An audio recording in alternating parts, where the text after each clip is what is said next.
The moment my wife slid the divorce papers across the table, her entire family burst into laughter. Not quiet laughter, not awkward laughter, but the kind of cruel laughter people make when they believe they're finally crushing someone who has nothing left. Her father leaned back in his expensive leather chair, swirling a glass of whiskey like he had just won the lottery. Her brother smirked, recording the moment on his phone. And my wife, the woman I had loved for 6 years, she simply folded her arms and looked at me like I was nothing, like I was a mistake she was finally correcting. But what none of them knew was that the man they were humiliating at that very moment owned a hidden $25 billion empire, and within the next hour, their entire world was about to collapse.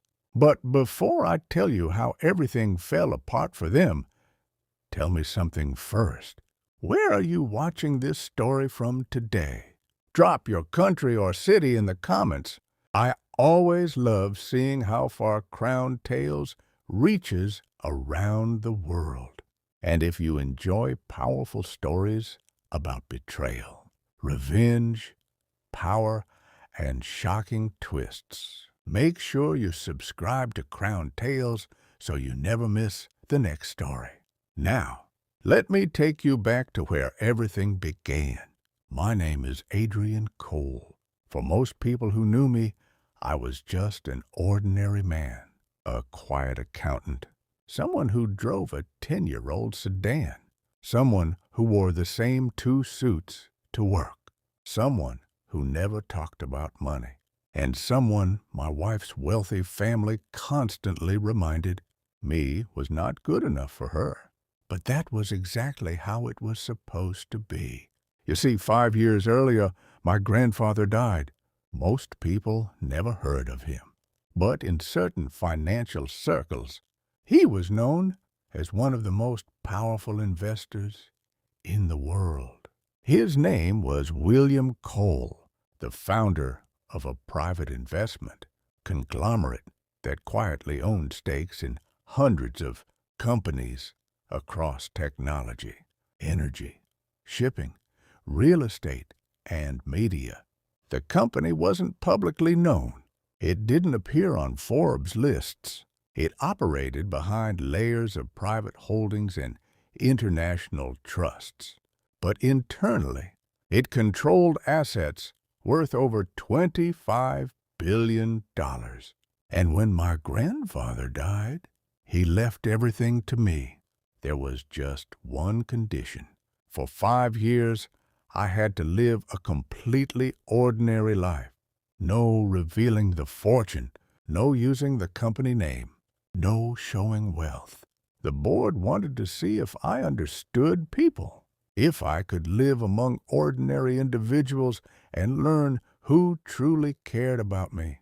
Only after 5 years would I officially become the chairman of the empire. At the time, I thought the condition was ridiculous, but I agreed because my grandfather had one belief he repeated to me since childhood. Money reveals who people truly are, and he wanted to make sure I understood that before leading billions. So I lived simply, very simply. I worked as an accountant at a mid-sized firm. I rented a modest apartment. I drove a cheap car, and that's when I met Lily Harper. Lily was beautiful, the kind of beauty that turned heads everywhere she went. Long, dark hair, bright, confident smile. The daughter of a wealthy real estate developer. Her family lived in a massive mansion on the outskirts of the city. Luxury cars, private club memberships, high society events. Everything about their life screamed money.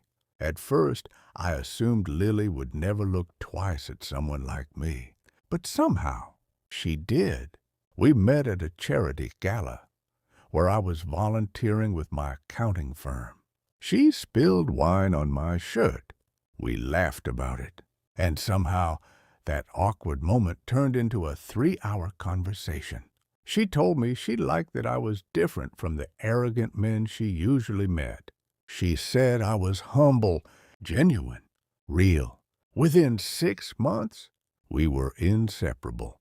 Within a year, we were married. And that's when everything started to change. The moment Lily's family realized how little money I made, their attitudes shifted. At first, it was subtle. Her father, Richard Harper, would ask passive-aggressive questions at dinner. "So, Adrian, accounting, huh? That doesn't pay very much these days." Her brother Marcus would laugh whenever I mentioned work. "Man, Lily used to date CEOs. Now she's with a calculator guy." Even Lily's mother would occasionally say things like, "You're lucky our daughter isn't materialistic." But Lily always defended me, or at least she used to. Over time, the comments became more frequent, more insulting, more humiliating. Family gatherings turned into interrogations about my salary, my car, my apartment, my future. Richard Harper once looked me directly in the eye and said, "A real man provides a life of luxury for his wife." I simply smiled and stayed silent, because technically I could buy his entire real estate company 10 times over. But revealing that would break the agreement with my grandfather's board. So I endured it, year after year. Insults, mockery, whispers, and slowly something inside Lily started changing. At first, she ignored her family. Then she started agreeing with them. Then she started blaming me. "You're not ambitious enough," she would say. "You're too comfortable being average. You don't think big." Those words stung, not because they were true, but because she had no idea how big my world actually was. I was attending secret board meetings, reviewing billion-dollar investments, quietly guiding one of the largest private empires in the world, all while pretending to be an ordinary accountant. And yet, the woman I loved believed I was a failure, but still, I stayed because my 5-year agreement was almost over. Just 3 more months. 3 more months, and I would finally reveal everything. I imagined surprising Lily, showing her the truth, telling her that every insult, every humiliation had been part of a test. I believed she would laugh and cry and hug me. I believed she would realize how much I loved her. I believed our marriage would become stronger than ever. But I was wrong, very wrong. 3 weeks ago, something started feeling off. Lily began coming home later. Her phone was always locked. She stopped asking about my day, and she suddenly started spending a lot more time with her brother Marcus. One evening, I overheard them whispering in the kitchen. When I walked in, they stopped talking immediately. Marcus smiled at me like a predator watching prey. "Nothing important," he said, and Lily quickly changed the subject. That night, I couldn't sleep.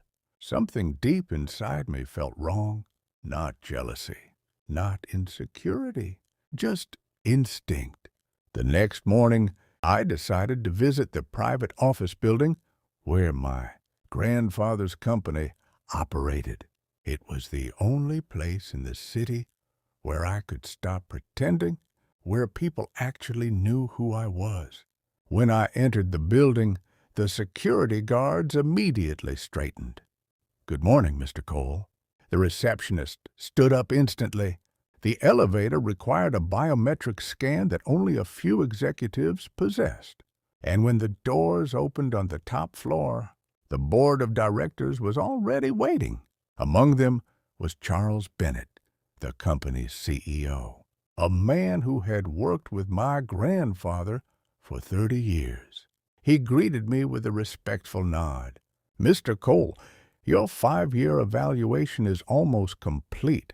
I sat down at the long conference table. "How am I doing?" I asked. Charles gave a small smile. "Better than anyone expected." He slid a document toward me. "This confirms that in 3 months you will officially assume control of the entire coal holdings empire. $25 billion, hundreds of companies, global influence, all becoming mine." But strangely, instead of feeling excited, I felt uneasy, because my mind kept drifting back to Lily, to the whispers, to the strange behavior. Something wasn't right. And deep down, I had a feeling my life was about to change in ways I never expected. I just didn't realize how brutal that change would be. 3 days later, Lily invited me to dinner at her parents' mansion. She said the whole family would be there. Her tone sounded unusually cheerful, almost excited. That should have been my first warning. When we arrived, the mansion was glowing with golden lights. Luxury cars lined the driveway. Inside, the dining room was already filled. Richard Harper sat at the head of the table. Marcus lounged beside him. Lily's mother smiled politely, and several family friends were present too. It looked less like a dinner and more like a spectacle. The moment I sat down, Marcus raised his glass. "Well, everyone," he said with a grin, "tonight is a very special occasion." The room grew quiet. Lily reached into her purse, and slowly she placed a thick envelope in front of me. My heart skipped. "Open it," she said coldly. I looked at her, confused. Then I opened the envelope. Inside were legal documents, divorce papers. The room exploded with laughter. Marcus clapped his hands. Richard shook his head in mock disappointment. "Adrian," he said loudly, "you really thought you belonged in this family?" Lily leaned closer to me. Her voice was icy. "I'm done pretending," she whispered. Then she said the words that made my blood run cold. "There's someone else now." The laughter around the table grew louder. But that wasn't the worst part, because Marcus suddenly stood up, walked to the television on the wall, and turned it on. A video appeared. It was security footage from an office building, a building I recognized instantly. My grandfather's company headquarters. Marcus smiled proudly. "You see, Adrian, while you were pretending to be a poor little accountant," he leaned forward, "I was making real moves." Then he dropped the bomb that made the entire room erupt in applause. "I just finalized the deal this afternoon." My stomach tightened. Marcus raised his glass again. "Congratulations to me." He grinned directly at me. "Because starting tomorrow, I'm the new majority owner of Coal Holdings." The entire room cheered. Lily smiled. Her father clapped proudly, and Marcus looked at me like he had just destroyed my life. But as the laughter echoed through the mansion, something strange happened. I didn't panic. I didn't get angry. I simply leaned back in my chair, and slowly I started to smile. Because Marcus Harper had just made the biggest mistake of his entire life. And in less than 1 hour, he was going to realize exactly who he had tried to steal from. The laughter around the table kept growing. Glasses clinked. People congratulated Marcus. Someone even popped open a bottle of champagne. My wife, soon-to-be ex-wife, sat beside me with a satisfied smile, watching her family celebrate like they had just conquered an empire. And according to them, they had. Marcus leaned back in his chair, soaking in the attention. "Tomorrow," he announced proudly, "I'll officially take control of Coal Holdings." More applause filled the room. Richard Harper raised his glass. "To my son," he said proudly, a man who knows how to seize opportunity. Everyone drank, everyone celebrated, everyone mocked me, except me. I simply watched, calm, quiet, observing. Finally, Marcus looked at me again. "Well?" he said with a smirk. "You're awfully quiet, Adrian." The room turned toward me, waiting, expecting anger, humiliation, begging. But instead, I spoke calmly. "Marcus," I said, "can I ask you a question?" He chuckled. "Sure, accountant. Go ahead." I folded my hands on the table. "Who exactly sold you Cole Holdings?" Marcus grinned like a man revealing a masterstroke. "A group of international investors," he said proudly. "They owned controlling shares through offshore holdings." My smile widened slightly. "And you verified their ownership?" "Of course I did," Marcus snapped. "I had lawyers review everything." I nodded slowly. "I see," Richard scoffed. "Adrian, stop embarrassing yourself. My son just acquired a multi-billion-dollar empire. Something you'll never even understand." The room murmured in agreement, but I simply reached into my pocket and checked the time. 8:14 p.m. Then I stood up. "Well," I said calmly, "this has been entertaining." Lily frowned. "Where do you think you're going?"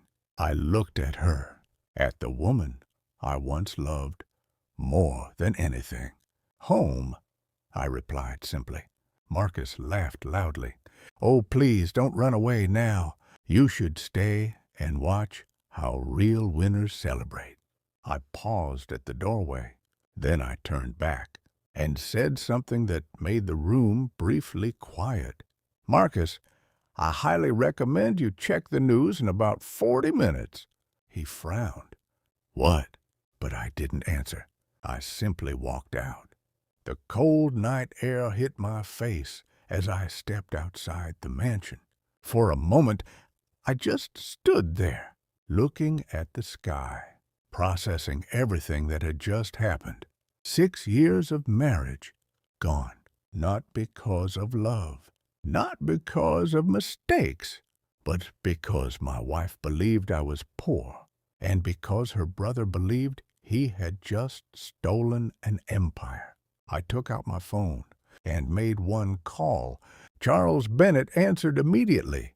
"Mr. Cole." "It's time," I said. There was a brief pause. Then Charles spoke carefully. "Are you certain?" I glanced back at the mansion behind me. Through the windows, I could still see them celebrating. "Yes," I said calmly. They just forced my hand. Charles exhaled slowly. "Understood." His voice turned sharp and professional. "I'll initiate the transfer immediately." Inside the mansion, the celebration continued. Marcus was explaining his brilliant acquisition strategy to the guests. Lily sat beside him, clearly enjoying the attention. Richard Harper looked like the proudest father in the world. Then suddenly, Marcus's phone buzzed. He ignored it, still talking. Then it buzzed again, and again, and again. Finally, annoyed, he pulled it out. His expression changed slightly.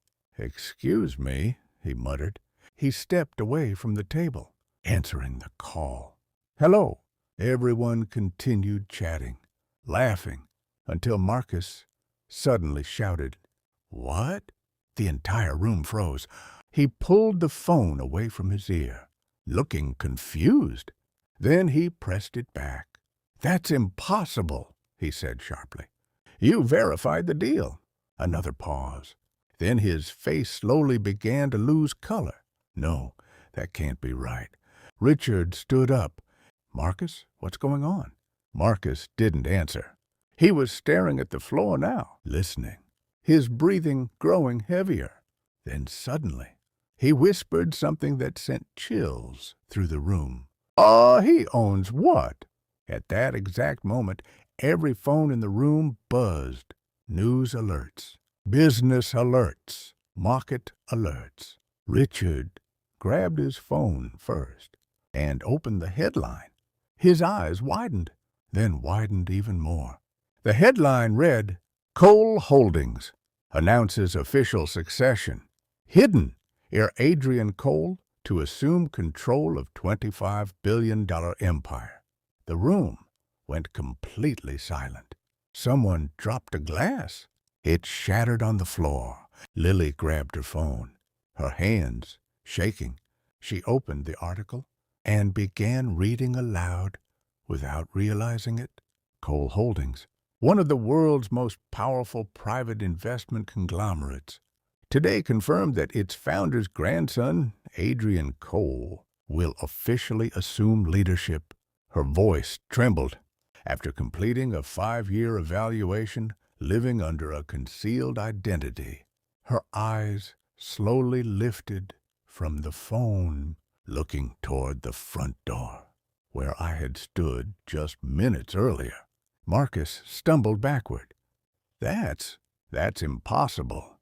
Richard grabbed the phone from Lily, reading faster, sweat forming on his forehead.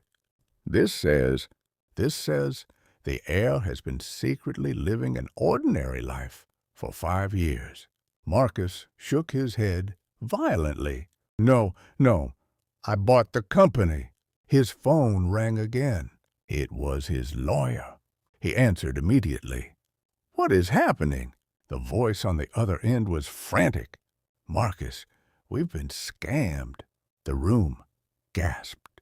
"The investors who sold you the shares, they didn't actually control Cole Holdings." Marcus's voice cracked. "What do you mean they didn't control it?" "They owned minor private funds connected to the company, but the majority ownership has always been held by the Cole Family Trust." Marcus's hands began trembling. "Which means," the lawyer continued quietly, "you didn't buy the empire." The room held its breath. Marcus whispered, "Oh, what did I buy?" The answer destroyed him. "You bought 3% of a subsidiary holding company." Marcus collapsed into a chair. 3% of a minor holding company for nearly $2 billion. Richard's face turned pale. Lily looked like she couldn't breathe. But the lawyer wasn't finished. "And Marcus, there's something worse." Marcus barely managed to speak. "What?" "The real owner, Adrian Cole," the lawyer hesitated, "now legally controls the board." Silence filled the room. Then the lawyer delivered the final blow. "He can reverse your acquisition, cancel your contracts, and potentially sue you for corporate interference." Marcus's voice broke. You mean he can destroy me?" The lawyer answered quietly. "Yes." Across the city, I sat calmly in the executive office at Cole Holdings. For the first time in 5 years, I was sitting in the chair that belonged to my grandfather. The massive windows overlooked the entire skyline. Charles Bennett stood beside me. "Everything is complete," he said. "You are now officially the chairman." I nodded slowly. But strangely, I didn't feel angry. I didn't feel triumphant. I just felt clear. Charles hesitated. "What would you like to do about Marcus Harper?" I thought about it. Marcus stealing from me. Marcus humiliating me. Marcus celebrating my downfall. Then I remembered Lily sliding those divorce papers across the table. I exhaled slowly. "Prepare a legal notice," I said calmly. Charles raised an eyebrow. "What kind?" I stood up, walking toward the window. The kind that reminds him exactly who he tried to steal from. The next morning, the Harper mansion was chaos. Lawyers arriving, phones ringing non-stop, news reporters gathering outside the gate. Marcus hadn't slept. Richard looked 20 years older. Lily sat silently on the couch. Then the doorbell rang. A courier stood outside holding a sealed envelope. Delivery for Marcus Harper. Marcus opened it immediately. Inside was a single letter, typed, professional, cold. He read it aloud slowly. Mr. Harper. His voice trembled. Cole Holdings acknowledges your purchase of 3% equity in a subsidiary company. Richard leaned closer. Keep reading, he whispered. Marcus swallowed. However, due to your attempted fraudulent representation of majority ownership, his hands began shaking.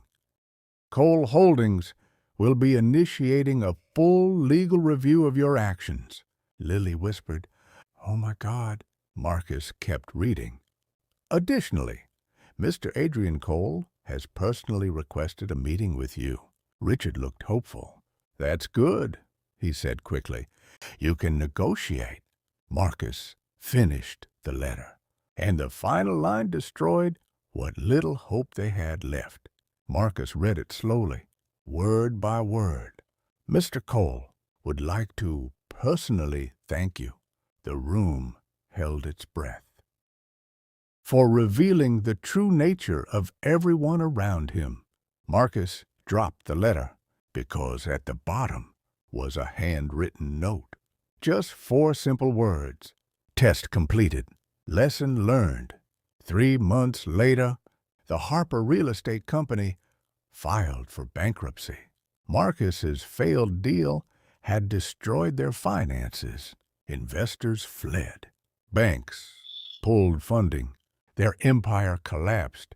As for Lily, our divorce was finalized quietly. She tried to contact me several times. I never responded, not out of hatred, but because some lessons don't require revenge. They simply require distance. People often ask me if I regret hiding my identity, if I regret the 5-year test. But the truth is, it gave me the most valuable lesson money could ever buy. Because when people believe you are poor, they show you exactly who they really are. And sometimes that truth is worth far more than $25 billion. If you enjoyed this story, don't forget to subscribe to Stone Tales for more powerful stories about betrayal, revenge, and redemption. And tell me in the comments, if you were Adrian, would you have destroyed Marcus completely, or would you have done the same thing he did? Sometimes the greatest revenge is simply letting people face the consequences of their own greed.